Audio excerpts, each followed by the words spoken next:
सावन के सोमवार की कथा। अमरपुर गांव में एक धनी व्यापारी रहता था। दूर दूर तक उसका व्यापार फैला हुआ था। नगर में उस व्यापारी का सभी लोग मान सम्मान करते थे।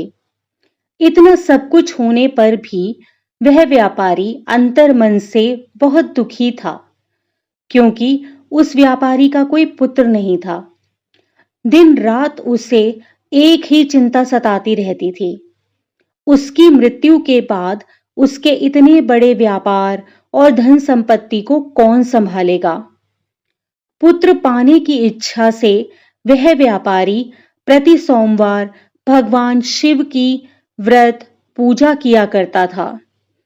सायंकाल को व्यापारी शिव मंदिर में जाकर भगवान शिव के सामने घी का दीपक जलाया करता था। उस व्यापारी की भक्ति देखकर एक दिन पार्वती ने भगवान शिव से कहा, हे प्राणनाथ, यह व्यापारी आपका सच्चा भक्त है।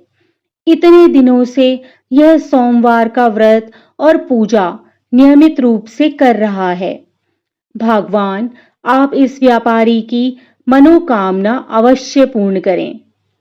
भगवान शिव ने मुस्कुराते हुए कहा, हे पार्वती, इस संसार में सबको उसके कर्म के अनुसार फल की प्राप्ति होती है। प्राणी जैसा कर्म करते हैं उन्हें वैसा ही फल प्राप्त होता है। इसके बावजूद पार्वती जी नहीं मानी। उन्होंने आग्रह करते हुए कहा, नहीं प्राणनाथ, आपको इस व्यापारी की इच्छा पूरी करनी ही पड़ेगी। यह आपका अनन्य भक्त है। प्रति सोमवार आपका विधिवत व्रत रखता है और पूजा अर्चना के बाद आपको भोग लगाकर एक समय भोजन ग्रहण करता है। आपको इसे पुत्र प्राप्ति का वरदान देना ही होगा। पार्वती का इतना आग्रह देखकर भगवान शिव ने कहा, तुम्हारे आग्रह पर मैं इस व्यापारी को पुत्र प्राप्ति का वरदान देता हूं, लेकिन इसका पुत्र 16 वर्ष से अधिक जीवित नहीं रहेगा। उसी रात भगवान शिव ने स्वप्न में उस व्यापारी को दर्शन देकर उसे पुत्र प्राप्ति का वरदान दिया और उसके पुत्र के 16 वर्ष तक जीवित रहने की बात भी बताई। भगवान के वरदान से व्यापारी को खुशी तो हुई, लेकिन पुत्र की अल्पायु की चिंता ने उस खुशी को नष्ट कर दिया। व्यापारी पहले की तरह सोमवार का विधिवत व्रत करता रहा। कुछ महीने पश्चात उसके घर अति सुंदर पुत्र उत्पन्न हुआ। पुत्र जन्म से व्यापारी के घर में खुशियां भर गईं। बहुत धूमधाम से पुत्र जन्म का समारोह मनाया गया। व्यापारी को पुत्र जन्म की अधिक खुशी नहीं हुई, क्योंकि उसे पुत्र की अल्पायु के रहस्य का पता था। यह रहस्य घर में किसी को नहीं मालूम था। विद्वान ब्राह्मणों ने उस पुत्र का नाम अमर रखा। जब अमर 12 वर्ष का हुआ तो शिक्षा के लिए उसे वाराणसी भेजने का निश्चय हुआ। व्यापारी ने अमर के मामा दीपचंद को बुलाया और कहा कि अमर को शिक्षा प्राप्त करने के लिए वाराणसी छोड़ आओ। अमर अपने मामा के साथ शिक्षा प्राप्त करने के लिए चल दिया।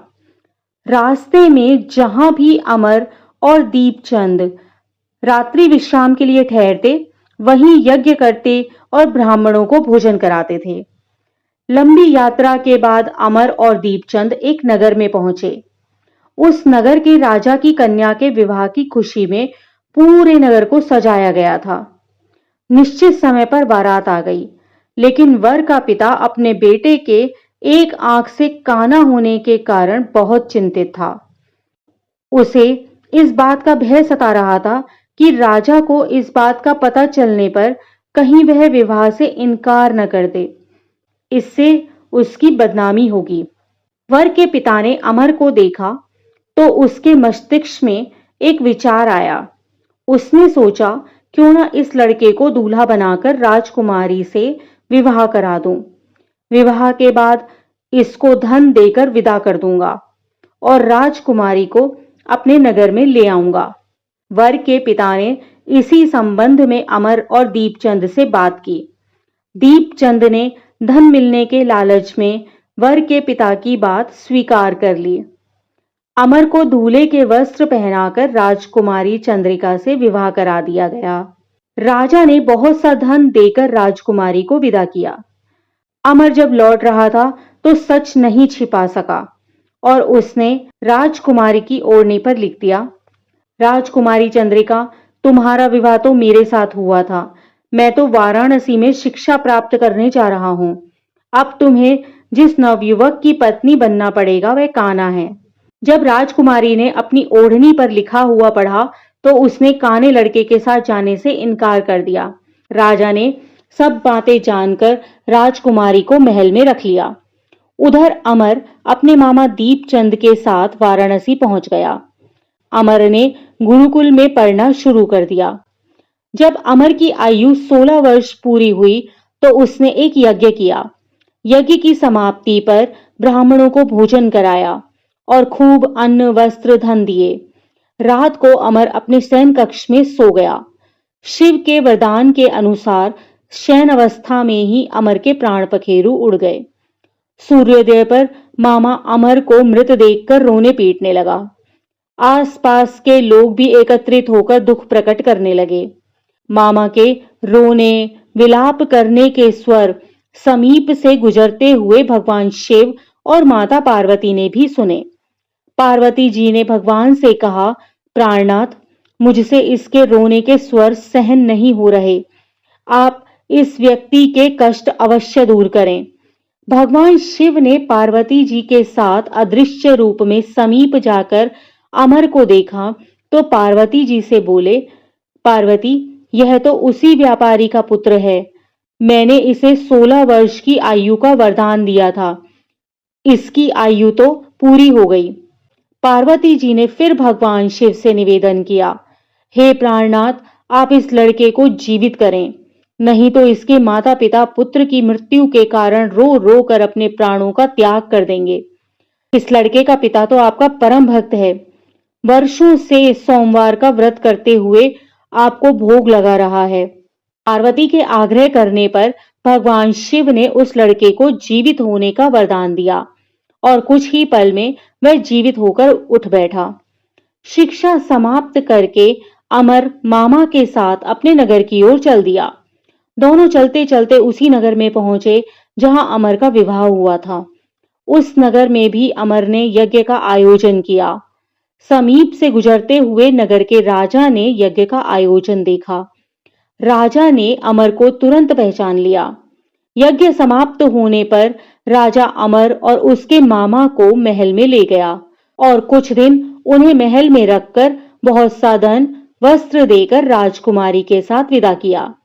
रास्ते में सुरक्षा के लिए राजा ने बहुत से सैनिकों को भी साथ भेजा।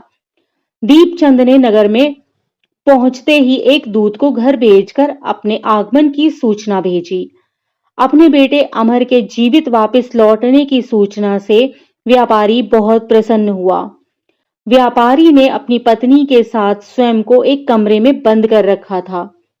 भूखे प्यासे रहकर व्यापारी और उसकी पत्नी बेटे की प्रतीक्षा कर रहे थे। उन्होंने प्रतिज्ञा कर रखी थी कि यदि उन्हें अपने बेटे की मृत्यु का समाचार मिला तो दोनों अपने प्राण त्याग देंगे। व्यापारी अपनी पत्नी और मित्रों के साथ नगर के द्वार पर पहुंचा। अपने बेटे के विवाह का समाचार सुनकर पुत्रवधू राजकुमारी चंद्रिका को देखकर उसकी खुशी का ठिकाना न रहा। उसी रात भगवान शिव ने व्यापारी के स्वप्न में आकर कहा, हे श्रेष्ठी, मैंने तेरे सोमवार के व्रत करने और